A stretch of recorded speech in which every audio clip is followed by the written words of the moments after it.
Buenos días. Damos inicio a la audiencia de desafuero en el ingreso rol de esta Corte 428-2017, Ministerio Público contra Demosí.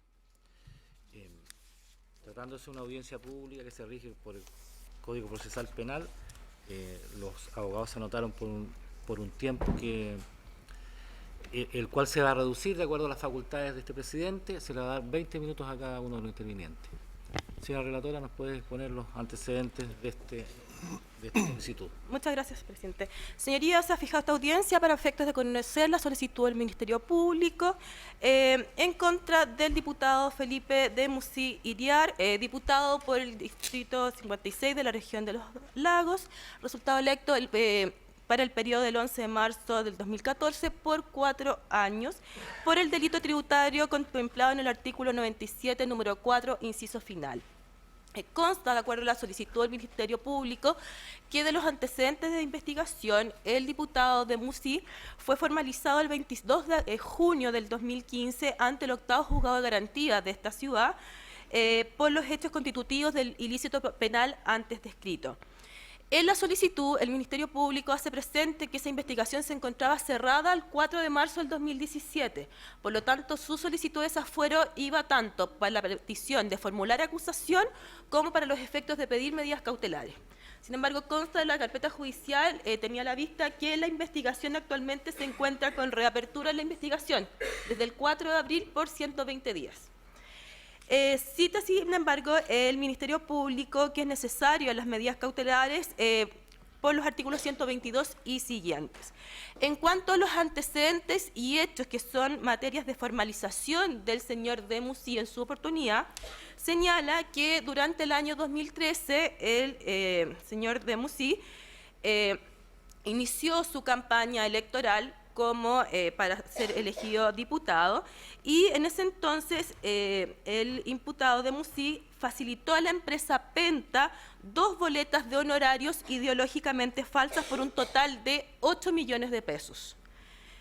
Cuya glosa daban cuentas de servicios inexistentes que el emisor de tales boletas nunca realizó ni prestó y cuyos montos, dice la solicitud del Ministerio Público, habían sido previamente acordados entre el señor Demosí y los imputados Carlos Delano, Carlos Lavín, controladores de estas empresas Penta, y el entonces gerente general Hugo Bravo, con el fin de financiar esta campaña electoral.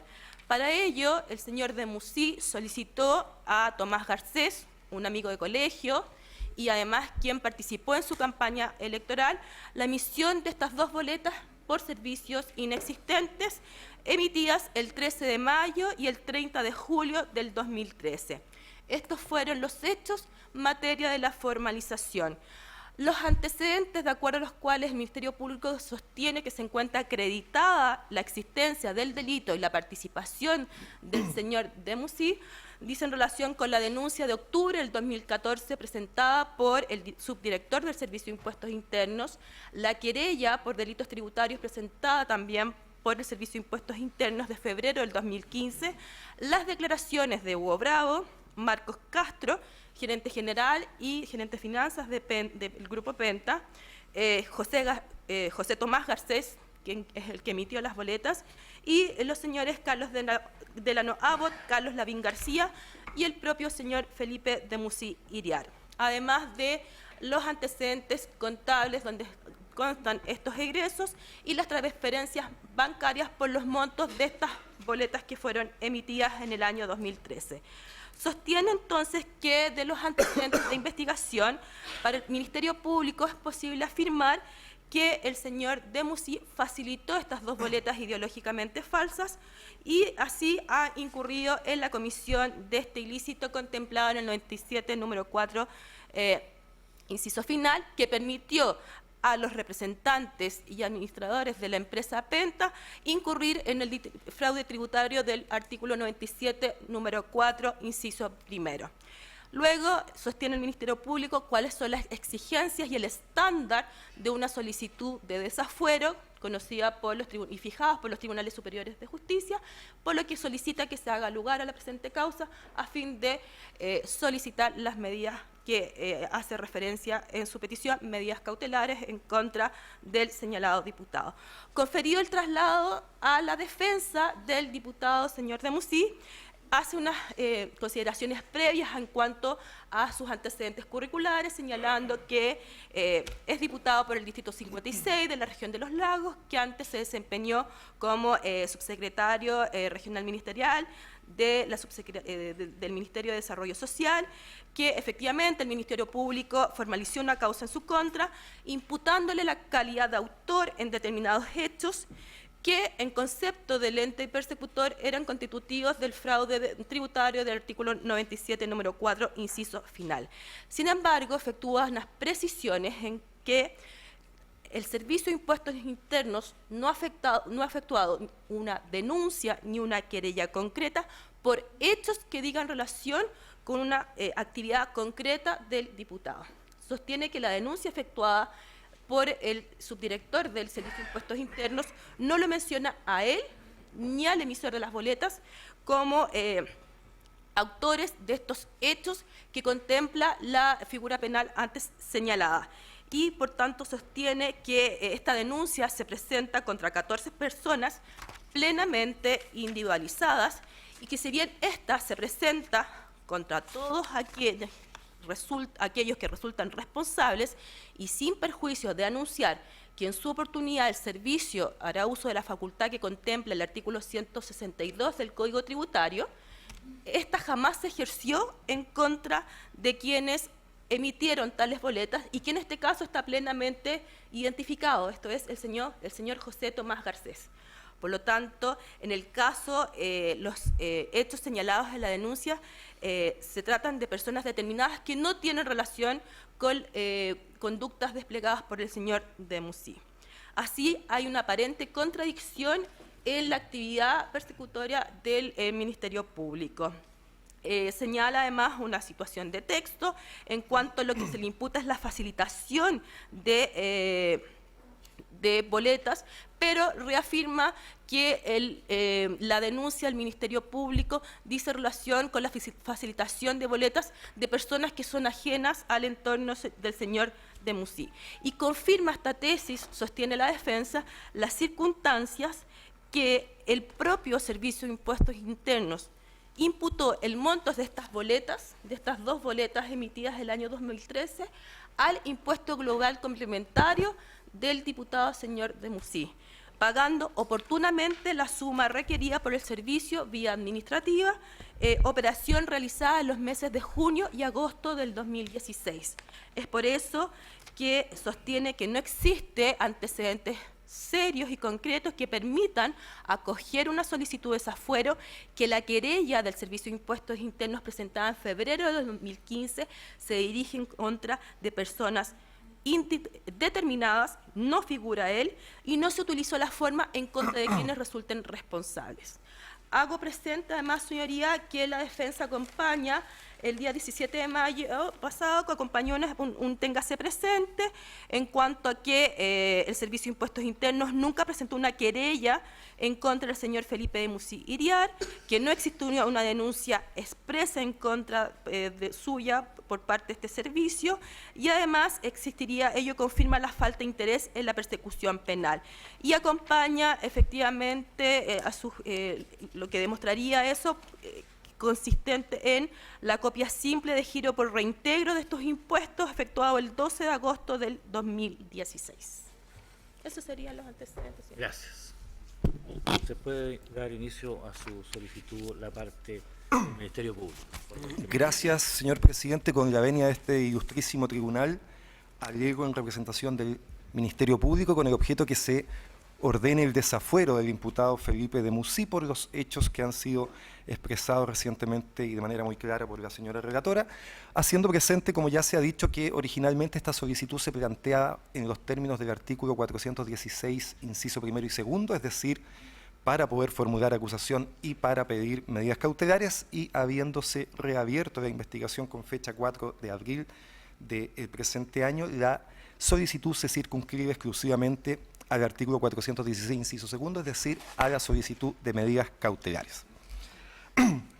Permítame, su señoría, hacer una breve explicación de cómo se inicia esta causa, que creo que es muy relevante para despejar un primer cuestionamiento que se ha hecho a esta investigación, que dice relación con un intento que ha habido de perseguir discriminatoriamente a algunas personas por hechos que no serían constitutivos de delitos. El origen de esta investigación es lo que se conoce como el fraude FUT, es decir, una investigación que se origina por la autodenuncia que hace un funcionario del Servicio de Impuestos Internos con un contador en enero del año 2013, dando cuenta de actos de corrupción al interior del Servicio de Impuestos Internos que significaron devoluciones fraudulentas de dinero en favor de una centena de personas. Esa investigación se llevó adelante. En esa investigación se ordenó la detención de un sujeto que estaba prófugo y que había participado en estos hechos, de nombre Jorge Valdivia. Y en el marco de esa investigación, el día 30 de junio del año 2014, el señor Jorge Valdivia, estando prófugo y aproximadamente un mes antes de fallecer, hizo llegar a la Fiscalía, a través de su abogado, un escrito en que daba cuenta de que él tenía conocimiento de que habían otros hechos de corrupción muy relevantes vinculados al mismo funcionario del Servicio de Impuestos Internos que se había autodenunciado, Iván Álvarez, y a la empresa Penta. Era un escrito bastante extenso, pero que daba indicios de irregularidades de tipo funcionario, irregularidades funcionarias, actos de cohecho, sin entrar, por cierto, a detalles específicos de cómo esto se había efectuado. Con esa fecha, el 30 de junio del año 2014, entonces, a partir de ese escrito presentado de esta manera, se da inicio a lo que se conoce como el caso Penta, que es este caso, que es un caso entonces que tiene por fin averiguar la existencia o no de actos de corrupción nuevamente al interior del Servicio de Impuestos Internos con el mismo funcionario que en ese momento estaba en prisión preventiva por el caso FUT, en concomitancia con personas de la empresa del grupo Penta. Y esa investigación se comienza a realizar y lo primero que aparece es que efectivamente el gerente general de Empresas Penta, Hugo Bravo, también había realizado devoluciones fraudulentas, el fraude FUT, en concomitancia, en acuerdo con el señor Iván Álvarez, y había obtenido aproximadamente 300 millones de pesos de devoluciones fraudulentas. La Fiscalía, en virtud del artículo 162, le comunica esta circunstancia al Servicio de Impuestos Internos, y el Servicio de Impuestos Internos, con fecha 29 de julio del año 2014, presenta la primera denuncia en esta causa en contra del señor Hugo Bravo por estas devoluciones fraudulentas de impuestos. La investigación se continúa tomando declaraciones a funcionarios de la empresa Penta, básicamente, quienes comienzan a coincidir en que hay una serie de emisión de boletas que no tienen relación con servicios que se hayan prestado, apuntando específicamente al comienzo a las cónyuges de los controladores del grupo. Los señores Delano y Gavín, sus cónyuges mensualmente y desde hace muchos años, más de 10 años, daban boletas mensualmente en favor de la empresa Penta. Esta circunstancia se le comunica al Servicio de Impuestos Internos vía 162 y el día 26 de agosto del año 2014 se presenta la segunda denuncia en esta causa, en que el Servicio de Impuestos Internos denuncia la emisión de boletas falsas, ideológicamente falsas, por parte de las cónyuges en favor de los controladores. Con lo que quiero decir que esta causa como parte es una causa que tiene por fin investigar delitos de corrupción por una parte y delitos tributarios clásicos de facilitación de boletas falsas. Con esta segunda denuncia de fecha 26 de agosto del año 2014, la Fiscalía pudo, vía autorizaciones judiciales, acceder a mayor información. Se incautaron con orden judicial computadores, se pudieron examinar con orden judicial correos electrónicos, y en esa investigación, sin que nadie lo estuviera buscando, y siendo muy sorpresivo cuando aparecieron esos antecedentes, se descubre que hay correos que dan cuenta de que se han emitido también boletas ideológicamente falsas, cuyo propósito ha sido financiar algunas campañas políticas. A partir de esos hechos y habiendo imputados que tenían un gran compromiso delictual por tener cargos importantes en su contra por parte de la Fiscalía, hubo imputados que decidieron colaborar con la investigación, los primeros de ellos Hugo Bravo y Marcos Castro. Y con sus declaraciones se fue entonces obteniendo la información que ha significado el surgimiento de esta causa, que daba cuenta efectivamente de boletas ideológicamente falsas, en parte también para financiamiento político, en parte para pagar bonos a ejecutivos, la confección de forward falsos, etc. Y es ahí donde viene la tercera denuncia del Servicio de Impuestos Internos, que es la que nos convoca, de fecha 8 de octubre del año 2014, donde se dan a conocer a la Fiscalía, se ponen en conocimiento de la Fiscalía la facilitación de una serie de boletas falsas de diversas personas, la incorporación en las contabilidades de las empresas Penta, de diversas empresas del Grupo Penta, y la consiguiente rebaja de impuestos en los términos del artículo 97, cuadro inciso primero e inciso quinto. Esta denuncia es particularmente relevante en el caso que nos convoca, pues, en primer término, es una denuncia que en su página 3 indica que se dirige en contra de todos quienes resultan responsables, fórmula que repite en su página 31, en contra de todos quienes resultan responsables. Y en la página 7, cuando está haciendo la descripción de los hechos que pone en conocimiento del Ministerio Público, indica que en empresas Penta se han incorporado boletas falsas, específicamente la boleta 17 y la boleta 18 del contribuyente José Tomás Garcés Arenas, con fecha 13 de mayo del año 2013, emitida, y 30 de julio del año 2013 por 5 y 3 millones de pesos respectivamente, boletas que fueron incorporadas en la contabilidad y declaradas, por supuesto, rebajando el impuesto que debía pagar Empresas Penta en el mes de abril del año 2014. Y es ese el núcleo fáctico, diría, de la imputación que se le hace a el señor Felipe de Musí, el ser facilitador de esas dos boletas que posibilitaron que Empresas Penta rebajara su base imponible y, en definitiva, su pago de impuestos. ¿Cuáles son los antecedentes que la Fiscalía ha tenido a la vista y ha acopiado para entender que hay responsabilidad o antecedentes suficientes, al menos, de responsabilidad del imputado Felipe de Musí? Han sido expuestos por la señora relatora. Básicamente se trata en primer término de un conjunto de declaraciones, todas ellas bastante contestas entre sí. La declaración de Hugo Bravo y Marcos Castro, prestadas sucesivamente los días 10, 11 y 12 de septiembre del año 2014, en que básicamente lo que dicen es reconocer que se hacía financiamiento político para determinadas campañas e individualizan quiénes eran los beneficiarios de esos aportes políticos.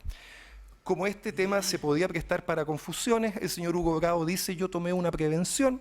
Cuando me llegaba una boleta falsa, yo lo que hacía es que en el dorso anotaba a qué persona correspondía esa boleta. Y entonces indica que respecto al señor Felipe de Musí, anotó al dorso de la boleta, y así está anotado efectivamente al dorso de la boleta de José Tomás Garcés Arenas, el nombre F. de Musí. Y por eso él ratificaba que esta boleta era para el financiamiento de esa campaña, pues él no tenía conocimiento, no tenía contacto personal con el señor Felipe de Musí. Lo mismo básicamente indica el señor Marcos Castro, también estaba en conocimiento de cómo funcionaba este sistema de financiamiento, también sabía que en esta boleta estaba escrito atrás el nombre F. de Musí. Declaran también los controladores del Grupo Penta, los señores Délano y Lavín. Básicamente la importancia es en cuanto al señor Délano reconoce que efectivamente, a través de un conocido del señor Felipe de Musí, de un tío que era su amigo personal, tuvo contacto con el señor Felipe de Musí, se reunieron, el señor Felipe de Musí le pidió financiamiento, él dijo que lo iba a ayudar y luego le indica que se ponga en contacto con Hugo Bravo para llevar a cabo dicho financiamiento, lo que es ratificado por el otro controlador del grupo, el señor Carlos Eugenio Lavín. Y luego declaran sucesivamente, con fecha 30 de enero del año 2015, el señor José Tomás Garcés Arenas, quien indica que conoce hace bastante tiempo al señor Felipe de Musí, que participó en su campaña y que él le da el dato para que se contacte con Hugo Bravo para este financiamiento. Y finalmente, como he dicho, declara el señor Felipe de Musí que reconoce haberse juntado con el señor Carlos Délano, reconoce haberle pedido financiamiento, reconoce que éste accedió a financiarlo y que luego hizo el contacto entre José Tomás Garcés con Hugo Bravo para que se concretara dicho financiamiento. Junto a esto hay además evidencia documental. La más importante, nos parece, son evidentemente las boletas. Están incautadas las boletas 17 y la 18, que son objeto de la formalización y de la imputación. En la boleta 18 efectivamente está anotado el dorso F. de Musí. Está incautada la contabilidad de las empresas Penta, donde estas boletas estaban incorporadas, donde se registran además los depósitos bancarios que dan cuenta que los fondos descontado el 10%, 4,5 millones y 2,7 millones fueron depositados en la cuenta del señor José Tomás Garcés Arenas. Y muy importantemente están acompañados también en la carpeta de investigación los correos electrónicos. Los correos electrónicos que dan cuenta que el día 1 de abril del año 2013 el señor Felipe de Musí se comunica con Carlos Dégano, le agradece que lo haya recibido y le envía, como le había solicitado, una reseña con su currículo. Y luego los correos de fecha 13 de mayo del año 2013, fecha en que se extiende la primera factura, la primera boleta, se emite la primera boleta 13 de mayo del año 2013, y que es muy relevante porque en ese correo el señor Felipe de Musí le envía el correo a José Tomás Garcés Arenas y le dice Tomás 5, correspondiente al monto que debía boletear, 5 millones de pesos. Y luego le indica Empresas Penta S.A., RUT tanto, dirección y los teléfonos de contacto de Hugo Bravo y de su secretaria. El día 13 de mayo. Recibido este correo, el imputado Tomás Garcés cumple las instrucciones que se están dando vía correo electrónico y emite entonces una boleta por 5 millones de pesos a Empresas Penta, como se le indicaba en el correo, con el RUT que se le indicaba en el correo, y se pone en contacto vía correo electrónico, le envía un correo electrónico a Hugo Bravo, donde le indica, de acuerdo a lo que conversó con Felipe de Musí muy bien, le envío la boleta para con la que respecto a ellos han conversado.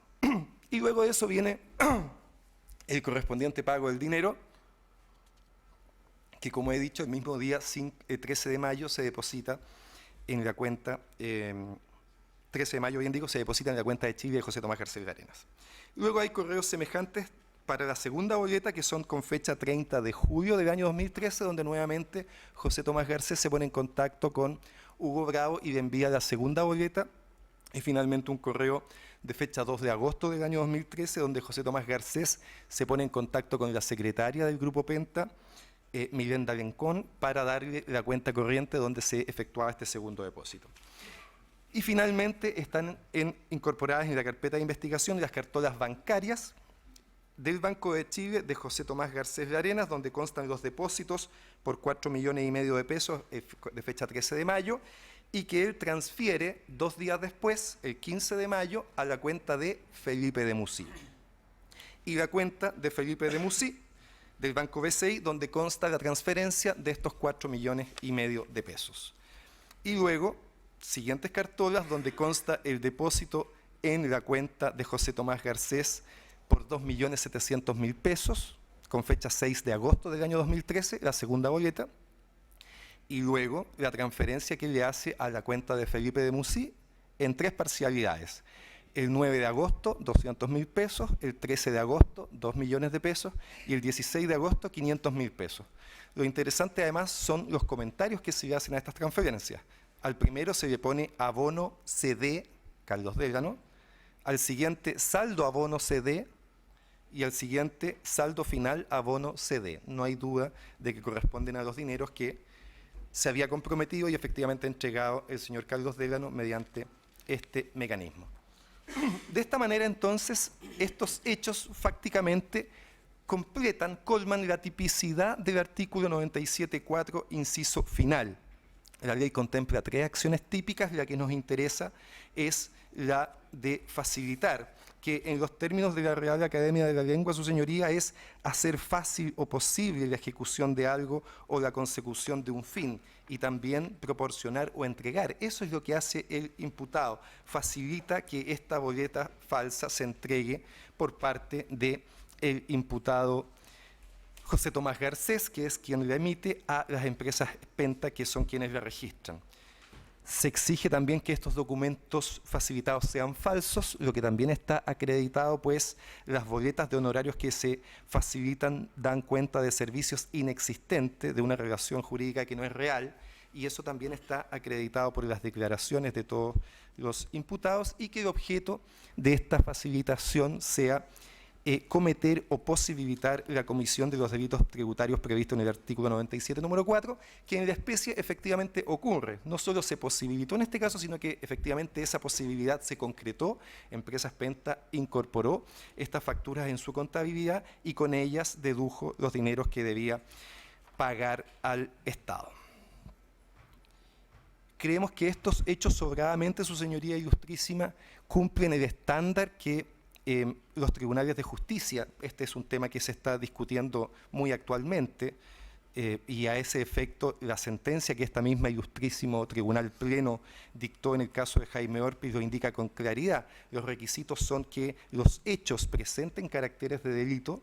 Nos parece que no hay duda de que efectivamente los hechos que se han imputado constituyen el delito del artículo 97, número 4, en su inciso final, y que además hay fundadas sospechas para reputar autor, cómplice o encubridor a la persona que se intenta desaforar, en este caso al señor Felipe de Musí. Esas fundadas sospechas están dadas por los antecedentes que hemos indicado, que dan cuenta que es el señor Felipe de Musí quien solicita este aporte de dinero, es el señor Felipe de Musí quien recibe finalmente, vía la triangulación con las cuentas de José Tomás Garcés en sus propias cuentas, el total de estos dineros, 4,5 millones primero y 2,7 millones después, y además fundadas sospechas de que él es quien instruye a José Tomás Garcés de que realice esta conducta, lo que está constituido no solo por las reglas de la lógica y las máximas de la experiencia. Acá, si hay una persona fungible en este hecho, es José Tomás Garcés de Arenas.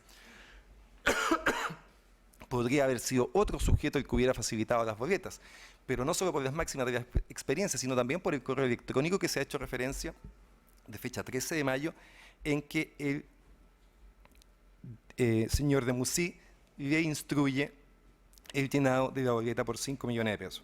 Quedan 2 minutos, señora. Termino, su señoría ilustrísima, diciendo que nos parece que la defensa que hace los abogados del señor de Musí en cuanto a que no hay acá una denuncia o querella del Servicio de Impuestos Internos no es tal. Hay una denuncia que no es nominativa, por cierto, pero no es requisito que sea nominativa. El artículo 174 del Código Procesal Penal, cuando establece los requisitos de la denuncia, y el 113 respecto de la querella, no obliga a identificar a la persona. Es más, cuando se presenta la denuncia por parte del Servicio de Impuestos Internos el 8 de octubre del año 2014, no había ninguna certeza, ninguna claridad de que hubiera participado en estos hechos Felipe de Musí. Es a partir de las diligencias que hace la Fiscalía que se logra llegar a esos antecedentes. Y termino diciendo, su señoría, que el fuero sin duda es un privilegio justificado que intenta evitar persecuciones infundadas o instrumentales. No es el caso, pero el fuero no puede constituirse en un privilegio que consista en juzgar de manera distinta a ciudadanos ante la ley. Lo que la Fiscalía exige es que respecto del señor de Musí se aplique el principio de igualdad ante la ley. Hay decenas de personas que han sido formalizadas en los casos Penta y SQM que están en las mismas situaciones del señor Felipe de Musí, y respecto de ellos, al no tener fuero, no ha habido evidentemente ningún inconveniente. Solicita a la Fiscalía, su señoría, respetuosamente, que en este caso se produzca el desafuero del imputado en los términos solicitados. Es lo que tengo que decir. Puede responder por la defensa, por 20 minutos. Gracias, señor presidente. Con la venia de esta ilustrísima Corte, alego en representación del diputado don Felipe de Musí solicitando que se rechace la solicitud de desafuero que se ha planteado por el Ministerio Público. Ilustrísima Corte, corresponde al solicitar este rechazo de una solicitud de desafuero, en primer lugar, hacerse cargo de la calidad de la imputación que se ha formulado, ¿cierto?, para ver si existe mérito, precisamente para dar lugar a la formación de causa, que es lo que este ilustrísimo tribunal tiene que resolver. Pero, su señoría, en este caso queremos anteponer a esta alegación en torno a la calidad de los antecedentes que darían este mérito. Queremos anteponer unas consideraciones que nos parecen determinantes y que dicen relación con la legitimidad de esta imputación, más allá de que tampoco los antecedentes dan cuenta de un antecedente de calidad suficiente para poder formar causa. Insisto, la idea de si existe legitimidad para poder formular esta solicitud de desafuero y, en definitiva, acusar al diputado señor de Musí. Y esto, señoría, muy claramente ya lo hemos anunciado, porque efectivamente no existe una denuncia ni tampoco una querella que se dirija en contra del señor Felipe de Musí. Y queremos aclarar inmediatamente este punto, vuestras señorías ilustrísimas.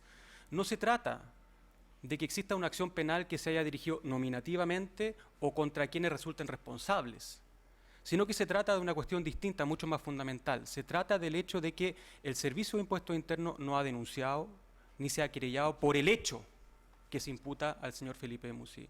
No ha sostenido que el señor Felipe de Musí haya facilitado facturas falsas. Posteriormente se puede analizar si esa imputación de ese hecho se dirige nominativamente contra algunas personas o se abre esta fórmula contra quienes resultan responsables. Según la revisión que queremos hacer de la denuncia de la querella, queremos demostrar que el hecho en sí no ha sido objeto de acción penal por parte del Servicio de Impuestos Internos, y eso es el obstáculo que impide que el Ministerio Público legítimamente dirija esta acción, esta investigación en contra del diputado. Antes de entrar en esa consideración, su señoría ilustrísima, queremos hacer presente que eso no solamente se plasma en la denuncia y en la querella, sino que también en otras actuaciones del Servicio de Impuestos Internos, que vamos a enumerar posteriormente, pero una de las actuaciones que nos parece más evidente, más palmaria, en torno a que el Servicio de Impuestos Internos no ha querido ejercer la acción penal por estos hechos, es precisamente que no ha concurrido a esta audiencia de solicitud de desafuero el Servicio de Impuestos Internos. No lo puede hacer porque no ha presentado ni denuncia ni querella.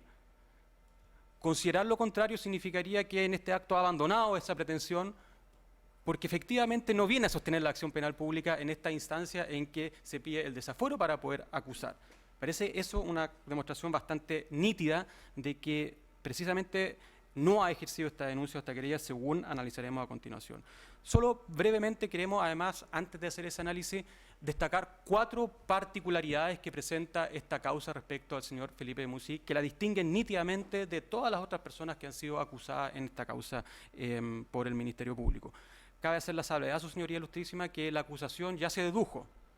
Se dedujo la acusación y, como lo hace el Ministerio Público, ocupa esta fórmula en que nuestro sí pide que se suspenda la acusación para proceder al desafuero, pero la acusación está presentada.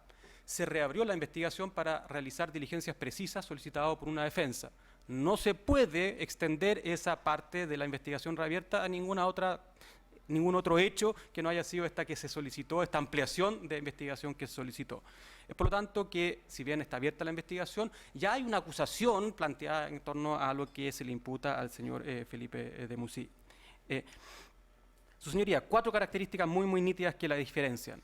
En primer lugar, su señoría, se trata de una investigación que da cuenta de hechos que muestran una completa desvinculación del señor Felipe de Musí de esta llamada financiamiento irregular de la política o de los partidos políticos. En el momento de los hechos, Felipe de Musí era un ciudadano, no era militante del partido de la Unión Demócrata Independiente.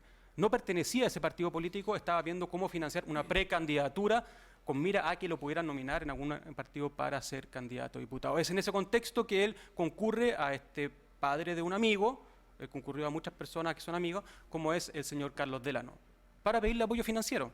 Nosotros no negamos esas circunstancias, señoría, y tampoco negamos que se le haya otorgado ese apoyo financiero. Eso es atípico. Eso ocurrió.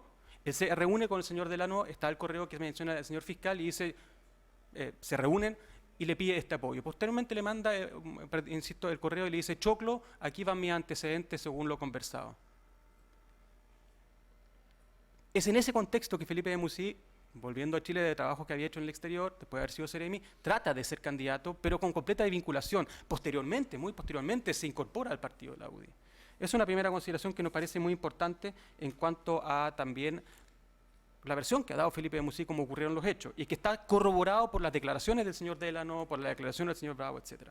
El segundo punto es efectivamente que el señor de Musí no conoce al señor Bravo, nunca ha estado con el señor Bravo, nunca le ha enviado un correo electrónico al señor Bravo, nunca se reunió con él. Y en eso también están contestes todos los testigos. El mismo señor Bravo lo señala, el mismo señor Delano lo señala. Y eso es muy importante porque en el relato del Ministerio Público, el señor Bravo era la persona que articulaba, ¿cierto?, el núcleo central de este financiamiento irregular, el que decía estos montos van para acá, para allá, y el que solicitaba las boletas. Y eso es lo relevante, su señoría ilustrísima. Estoy simplemente replicando los antecedentes de la carpeta de investigación, añadiendo nada más que lo que está en la carpeta, señalando solamente lo que está en la carpeta de investigación. El señor de Musí nunca se reunió con el señor Bravo. Y eso, insisto, es muy importante porque el señor Felipe de Musí y también el señor Gasset explican de que los roles estaban muy claros. Por uno, el señor Felipe Musí veía dónde podía obtener este financiamiento de amigos, y por otro, el señor Garcés era la persona que tenía que gestionar los pagos de esos montos. Y es el señor Garcés el que se comunica con el señor Bravo. Y en esa gestión de esos montos es que el señor Bravo le pide al señor Garcés que le emita 2 boletas. Y es por eso que el señor Garcés dice, de eso nunca se enteró, no tuvo ninguna injerencia, no era lo que él hacía, el señor Felipe Musí. Es por eso que también el señor Bravo dice, el señor Felipe Musí, me dieron el nombre, no lo conozco, no me he comunicado nunca con él. Tercera circunstancia que nos parece muy importante, señoría, es que los montos involucrados y la gravedad de los hechos es bastante notoria, digamos, a diferencia de todas las demás personas que han sido imputadas en esta causa Penta. Ya se señaló, y puedo ser muy breve en eso, un aporte de 5 millones de pesos, otro de 3 millones, en realidad de 4,5 millones de pesos y 2,7 millones de pesos porque se recibe solamente esos montos, ¿cierto? Eso se recibió, está en la cuenta corriente de Felipe Musí, le acompañó su cuenta corriente, etcétera, está muy claro. Entonces, señoría, en cuanto al perjuicio que eso generó, Felipe Musí no sabía que en ese caso, cuando se recibe se regala dinero, hay una donación, corresponde, según la ley de donación, artículo 2, pagar un impuesto, en este caso de un 1%. Perjuicio de 72.000 pesos. Sabemos que hay otra forma de analizar el problema. Felipe Musí recibió esos dineros. ¿Debió haber imputado a su declaración de renta como ingreso? Bueno, así como lo entendió el Servicio de Impuesto Interno, inició un proceso de fiscalización muy posterior a la formalización, el año 2016, un proceso de fiscalización y giró un impuesto que Felipe Musí pagó, 764.000 pesos. Ese es el perjuicio. En los criterios del Servicio de Impuesto Interno hay que querellarse cuando hay un perjuicio importante, cuando hay reiteración. Aquí no hay reiteración, en el mismo ejercicio comercial, como dice la ley, ¿cierto? 112 del Código Tributario, es un solo delito, así también lo dice el Ministerio Público. Efecto ejemplificador. Esto es el hecho que se le imputa al señor Felipe Musí. En tercer lugar, la opinión del director del Servicio de Impuesto Interno de la época. Es muy decidor eso, señorías ilustrísimas. El ilustrísimo tribunal. El señor Jorrat, en su momento, emitió una opinión más allá de la denuncia de la querella, sobre lo que le parecía esta imputación al señor Felipe Musí. En el Mercurio concedió una entrevista el 23 de mayo del 2015, que fue bastante publicitada, solamente con la venia de vuestra señoría justísima, para ser muy exacto, quiero decir el párrafo nomás que señala el director. Pongo un ejemplo concreto, dice, la Fiscalía quiere formalizar al diputado Felipe Musí, pero ¿qué es lo que hay con él? Que recibió una donación, creo que por 7 millones de pesos. Desde el punto de vista tributario, lo único que yo podría imputarle es que a lo mejor evadió el impuesto a las donaciones. ¿Cuánto era ese impuesto? 70.000 pesos.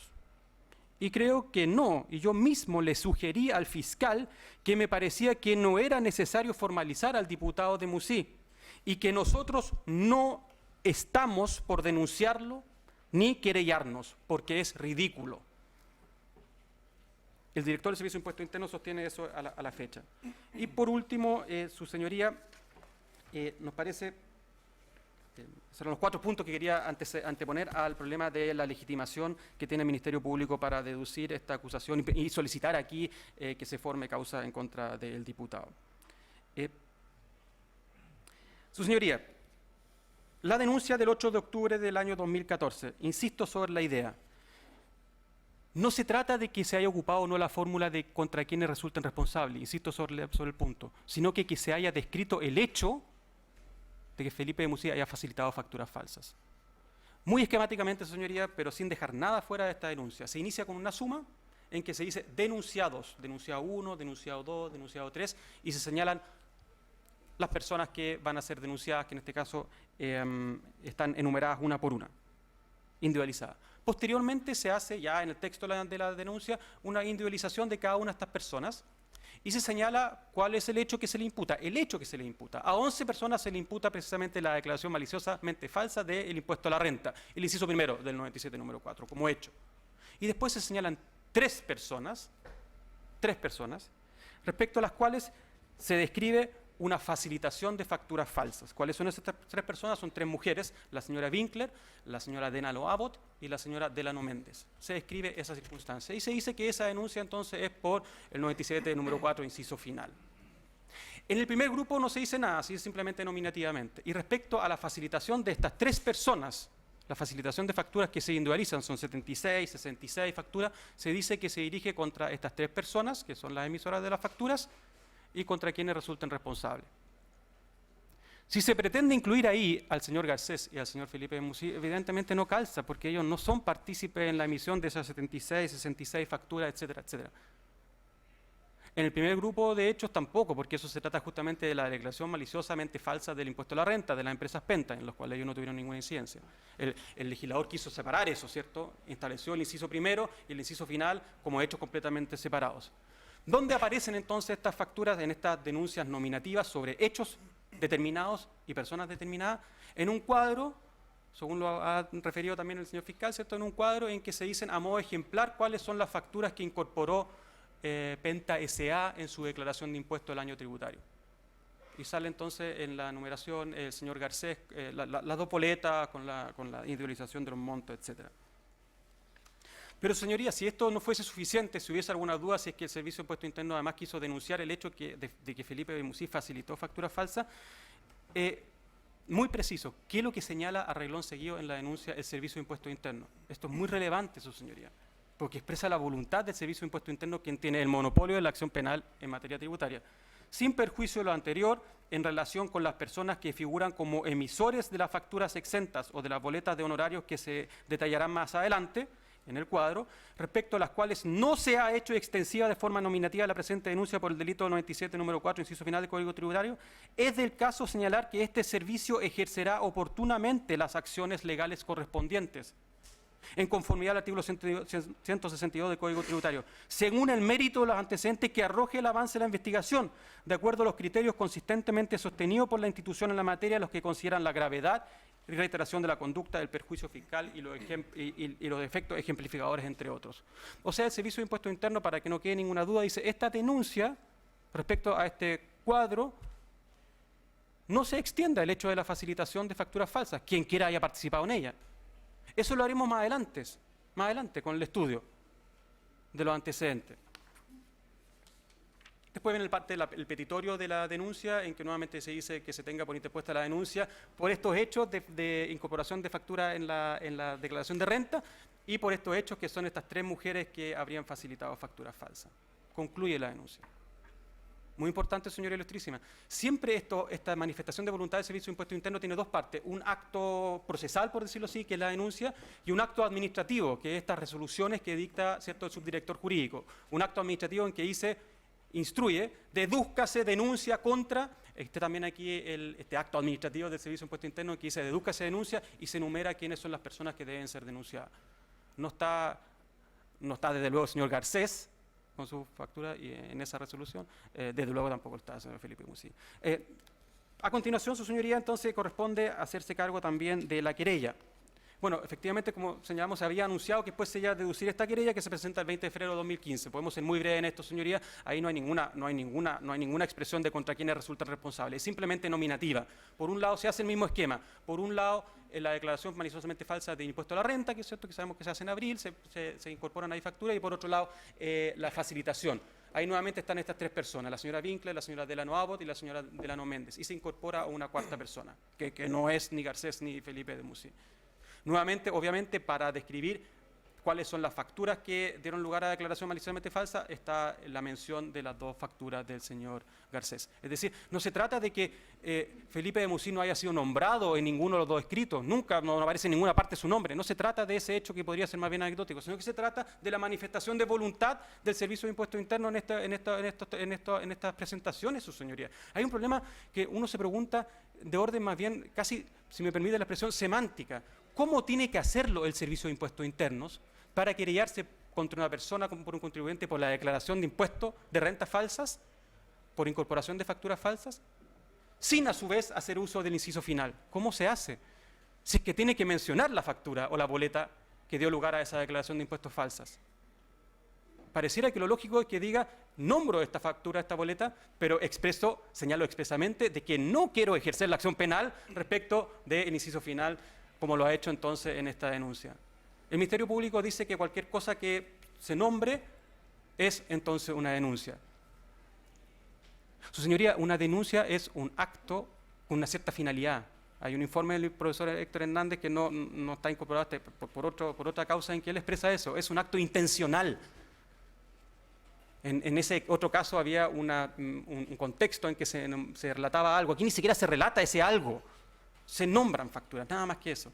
Pero se dice expresamente nuestra intención es no ejercer la acción penal por esta facilitación de factura. Por lo tanto, nos parece que es completamente voluntarista sostener por parte del Ministerio Público de que aquí está habilitado para formular acusación, investigar, etcétera, al señor Felipe de Musí a partir de estos dos libelos que se han presentado por el Servicio de Impuesto Interno, insisto, que no está presente en esta audiencia. Vamos ahora a la segunda parte que nos parece muy importante, que es la calidad de la imputación que se hace respecto del señor Felipe de Musí. Su señoría ya se señaló cuáles son las pruebas que sustentan esta imputación. Lo que nos parece muy relevante, su señoría, es tener presente que esta investigación se encuentra agotada, su señoría. Han pasado 2 años desde la formalización. El Ministerio Público, pocos días antes de cerrar, pidió una audiencia de reformalización. Ahí no incluyó nada respecto al señor Felipe de Musí. Es decir, desde hace 2 años a la fecha, se ha hecho una imputación que se mantiene el día de hoy en esta solicitud, ¿cierto?, de desafuero y en la acusación. Su señoría ilustrísima, en ese contexto en que se está formulando una acusación, pasa a ser muy relevante el problema de la congruencia en materia procesal, como garantía procesal, ¿cierto?, en cuanto a no someter a sorpresa a la defensa como una expresión del debido proceso. Su señoría ilustrísima, en cuanto a la calidad de la imputación, hay una sensible y notable diferencia entre los hechos que se imputan al señor Felipe de Musí en la formalización durante todo este tiempo y lo que se presenta ante este ilustrísimo tribunal ahora como antecedentes para solicitar el desafuero. Y lo que se presenta también en la acusación, es idéntico, lo que es en la solicitud de desafuero y en la acusación. A nosotros siempre se nos dijo que la conducta del señor de Musí consistía en cuatro intervenciones, por decirlo de alguna manera, en esta facilitación. 4 intervenciones. Son las siguientes en la formalización. ¿Se acuerdan los montos de las boletas entre Felipe de Musí, el señor Bravo, el señor Delano y el señor Lavín? ¿Se acuerdan los montos de las boletas? Está el texto ahí en la solicitud. Segunda intervención, se otorgan las instrucciones para hacer esas boletas por parte de Felipe de Musí al señor Garcés. Tercera intervención, muy relevante, señoría, muy relevante para lo que se está diciendo que se facilitaron facturas falsas por el señor, boletas falsas. Se envía la boleta falsa por parte de Felipe de Musí a la secretaria del señor Bravo. Y en cuarto lugar, se envía la cuenta corriente a la secretaria del señor Bravo para que se transfieran los fondos. Eso es lo que dice la formalización. Es muy llamativo, su señoría, que ahora en la solicitud, como vuestras señorías ilustrísimas ya saben, se borre completamente la intervención que consiste en enviar la boleta por parte de Felipe de Musí a la secretaria del señor Delano. Y se borra completamente el enviar un segundo correo con los datos de la cuenta corriente. ¿Qué pasó, su señoría, en este tiempo? Nada. O pasó mucho. El Ministerio Público se dio cuenta de que estaba imputando intervenciones inexistentes. Eso no ocurrió. No hay ningún antecedente que dé cuenta que hayan mandado esos correos con la boleta y con la cuenta corriente. Por lo tanto, ahora, sorpresivamente, lo elimina. Ya no se trata de eso. La facilitación no consiste en eso. Ahora la facilitación consiste en que acordó los montos con el señor Delano, Lavín y Bravo y que dio instrucciones para la realización para confeccionar esta boleta. Vamos a esos puntos que subsisten, su señoría. Vamos a esos 2 puntos que subsisten. En cuanto a que haya acordado los montos de la boleta con el señor Lavín, con el señor Delano y con el señor Bravo. ¿Perdón? Le quedan 2 minutos para terminar. Agoto la idea en estos 2 minutos, señoría. Su señoría, no hay ningún antecedente sobre ello. El señor de Musí nunca se reunió nunca tuvo una comunicación con el señor Lavín y nunca la tuvo con el señor Bravo. Se reunió con el señor Delano para los efectos que señalamos.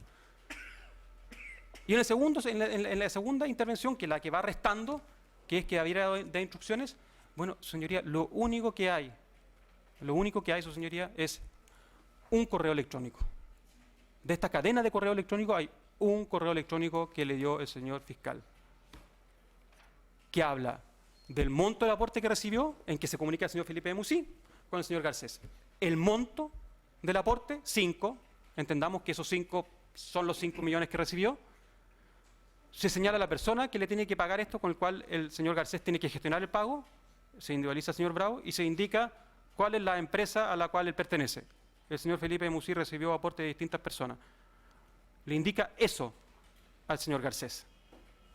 Nunca más se comunica sobre el punto del aporte que va a recibir con el señor Garcés. El señor Garcés entonces después tiene una cadena de correos con el señor Bravo en la cual Felipe Musí no tiene ninguna intervención, no comparte no es parte de esas cadenas de correos. Y por último, señoría, con esto concluye la última idea en cuanto a la calidad de la imputación, su señoría ilustrísima. Se aportan en la acusación las pruebas que fundamentarían esta imputación y que sería lo que se está pidiendo que se solicite el desafuero, ¿cierto? Y se señalan estos correos electrónicos, las declaraciones de testigos, etcétera, que no aportan en nada respecto del conocimiento y la facilitación que habría realizado el señor de Musí. Pero es muy llamativo que se señale que en el juicio oral se va a hacer valer, se va a incorporar una prueba documental que es la 465, que consiste en una copia de correo electrónico de 2 de agosto de 2013 de Felipe de Musí a Milene Alarcón con el asunto número cuenta. Eso es lo que quiere aportar el Ministerio Público y esa prueba, señoría ilustrísima, ese correo no existe. Esa es la calidad de los antecedentes que se ponen a consideración de vuestra señoría ilustrísima para que exista mérito para formar causa respecto al señor Felipe de Musí. Y ante esa pobreza de la calidad y a la falta de legitimación del Servicio de Impuestos Internos es que solicitamos se rechace la solicitud de desafuero en contra del diputado. El Ministerio Público puede responder por 4 minutos en relación a las alegaciones de la defensa. Gracias, señor presidente. Las alegaciones de la defensa básicamente consisten en 2 temas. 1, no hay denuncia o querella nominativa en contra del señor Felipe de Musí, y 2, los antecedentes no son suficientes. Respecto a lo primero, su señoría, solo un antecedente. Esta alegación fue la misma que realizó la defensa del señor Felipe de Musí en Tribunal de Garantía, la misma, donde esa solicitud de nulidad de la audiencia de formalización fue rechazada con costas. Y ha sido intentada por otra serie de imputados en este mismo proceso y los tribunales consistentemente la han rechazado, entre ellas, la más relevante diría yo, el rechazo que tuvo el señor Carlos Bombal cuando hizo una solicitud idéntica, tampoco hay una querella nominativa en su contra, pidiendo el sobreseimiento definitivo, por lo tanto, de la causa, y la sala tributaria de esta ilustrísima Corte rechazó esa solicitud de manera unánime. Es muy evidente del análisis de la denuncia de fecha 8 de octubre del año 2014 que los hechos respecto de los cuales se ha efectuado la imputación al señor Felipe de Musí fueron puestos en conocimiento del Ministerio Público. ¿Qué es lo que importa? Efectivamente, en toda esta denuncia de fecha 8 de octubre, el señor Felipe de Musí no es nombrado, no es mencionado, pero el hecho que se le ha imputado al señor de Musí está contenido en esta denuncia. Y está contenido, como lo hemos indicado, en la página 7. Se indica que hay determinadas personas, se da un listado primero de ellas, entre ellas José Tomás Garcés Larenas. Sus boletas falsas fueron incorporadas en la contabilidad de la empresa Penta y luego viene el listado de todas esas personas. La defensa equivoca en una manera de plantear esto porque dice, y luego viene un listado ejemplar, como si estos fueran algunos de los ejemplos de boletas falsas. No es un listado ejemplar. Esto es el único listado posible. Nosotros no podemos abocarnos a investigar boletas que no estén en este listado. Este no es un listado ejemplar. Este es el listado de los hechos que se ponen en conocimiento del Ministerio Público como denuncia en los términos del artículo 174, donde no se exige para hacer una denuncia que se indique nominativamente quién es la persona cuando al denunciante no le consta lo que ocurre en este caso. Si el Servicio de Impuestos Internos no se ha querellado en estos hechos, la única consecuencia, no se ha querellado nominativamente en contra del señor de Musí, la única consecuencia es que no está sentado en esta sala. Porque fíjese, su señoría ilustrísima, que el próximo miércoles se va a discutir otro desafuero del señor Iván Moreira, donde el Servicio de Impuestos Internos sí se querelló.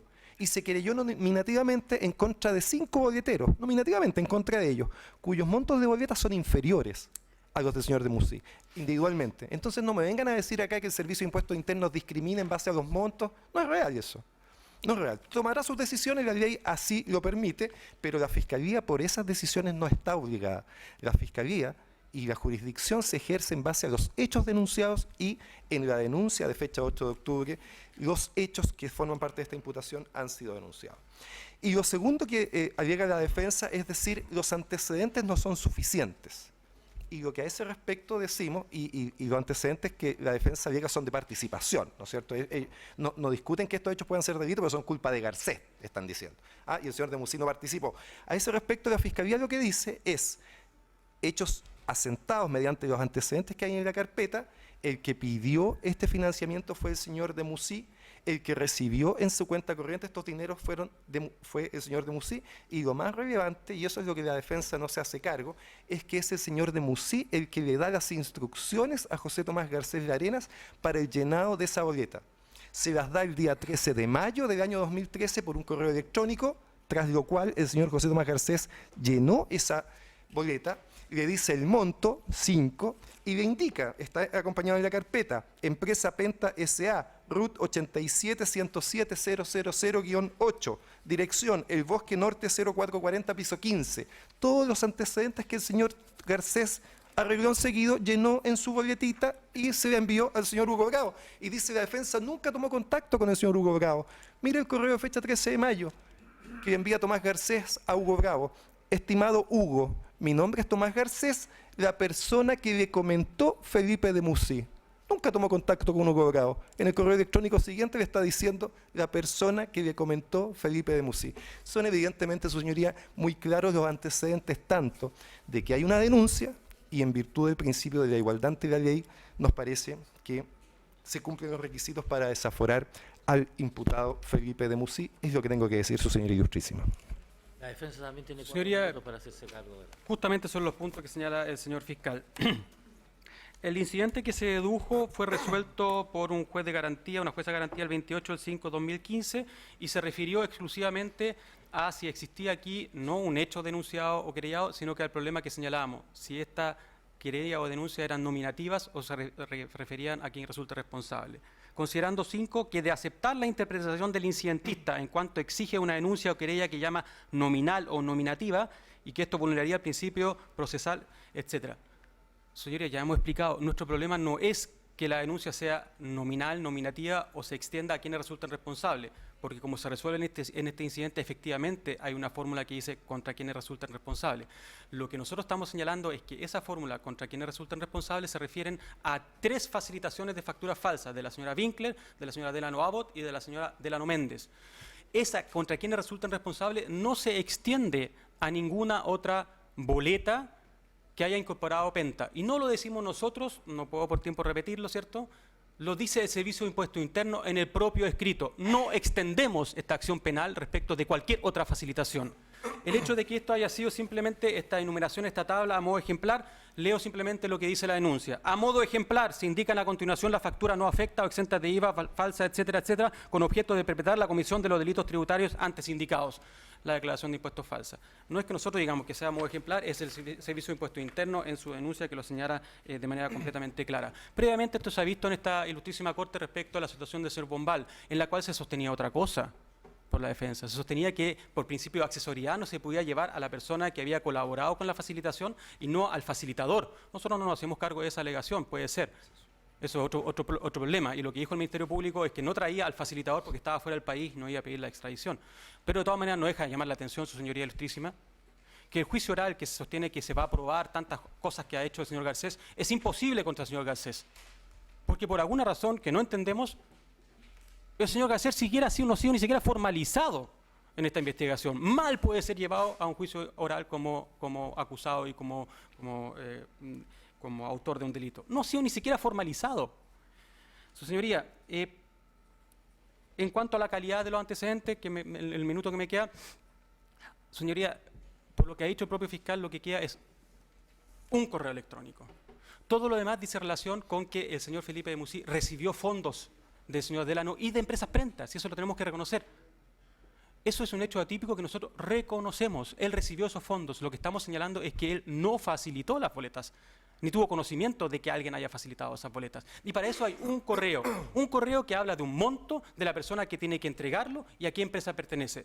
Un antecedente ambiguo, señoría, que daría lugar precisamente como un buen indicio para investigar. Se ha agotado la investigación de 2 años, señoría, y eso sí, eso es lo que sigue. Un solo antecedente ambiguo sobre lo que podría haber ocurrido respecto de esa facilitación y la intervención que podría haber tenido el señor de Musí. El contacto, señoría, está muy claro, lo tenía el señor Garcés con el señor Bravo, así lo señalan. Todos los antecedentes de la carpeta de investigación y todos los antecedentes de la carpeta de investigación señalan de que el señor de Musí no tuvo ese contacto con el señor Gacé. Muchas gracias, señor Ilustrísima, es todo lo que puedo alegar. Antes de finalizar, si alguna señora ministro, señor ministro quiere hacer alguna pregunta, observación. No. Ya. Bien, por finalizados los alegatos y el debate, la causa queda en estado de alcanzar acuerdo y producido esta, la sentencia será dictada en su oportunidad y redactada por la ministra señora Adelita Rabanales. Se pone término a la audiencia.